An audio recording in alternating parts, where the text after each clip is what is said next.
मेरे बगल वाले मकान में भैया भाभी रहते थे। उन दोनों में अक्सर लड़ाई होती रहती थी। लड़ाई किस वजह से होती थी ये बात मुझे पता नहीं थी। भाभी दिखने में बेहद खूबसूरत थी। कोई भी अगर उन्हें देख ले तो बिना तारीफ किए रह नहीं सकता था। एक दिन पता चला कि उनका पति अपने बॉस की बेटी के साथ शहर छोड़कर भाग गया था। अब भाभी बिल्कुल अकेली हो गई थी। उनका रो रो कर बुरा हाल था, शायद इसलिए कि वह अपने बच्चों के साथ अकेली कहाँ जाएगी, क्या करेगी, यही टेंशन उसे खाए जा रही थी। और वो किराए के मकान में रहती थी। हम लोगों ने भाभी को समझाने की बहुत कोशिश की, लेकिन वो समझ नहीं पा रही थी। एक दिन भाभी मुझे अपने बच्चों के साथ नहर के पास मिली। शायद वो बच्चों के साथ आत्महत्या करने का इरादा था। मैंने भाभी से पूछा, आप ऐसा क्यों कर रही हो?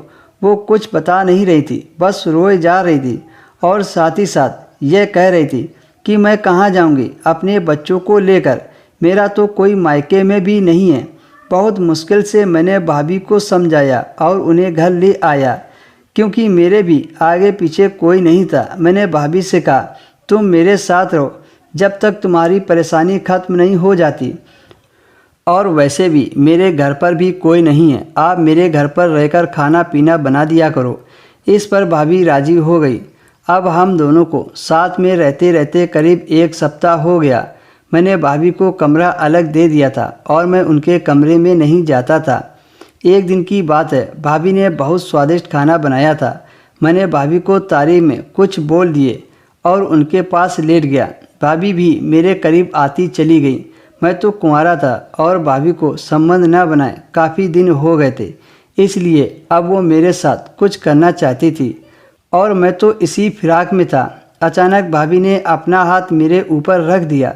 इतने में मुझे जोश आ गया और भाभी के बेहद करीब पहुंच गया। अब हम दोनों में दूरियां खत्म हो गई थी।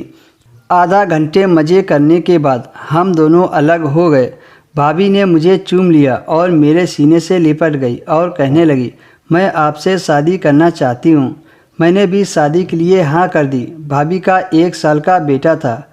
अब हम दोनों ने शादी कर ली और हम दोनों लोग मज़े से रहने लगे।